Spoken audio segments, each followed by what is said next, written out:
দেখো আজকে আমি ট্যাঙ্গো আর টিনার ঘটিটা নামিয়েছি, কারণ এদের ঘটির বাইরে প্রচুর পিঁপড়ে হাঁটাহাঁটি করছে, তো দেখে নামালাম, কারণ ঘটিতে বাচ্চা ছিল।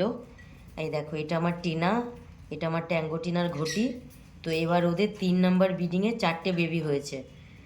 তো দেখো আজকে যা ঘটনা ঘটেছে, এটা আমি এতদিন ধরে লাভবার্ড পুষছি, এটা কোনো দিনও হয়নি।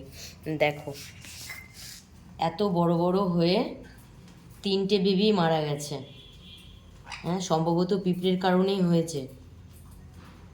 দেখো, আমি কদিন থেকে এটা ওটা দিচ্ছিলাম পিঁপড়ের জন্য, আর এই দেখো মাত্র একটা একটা বেবি বেঁচে আছে।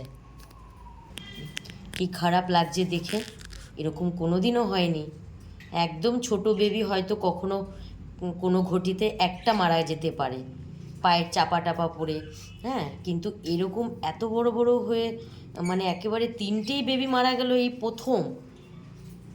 সত্যি এরকমটা হবে আমি ঘটি নামানোর আগে আশা করিনি।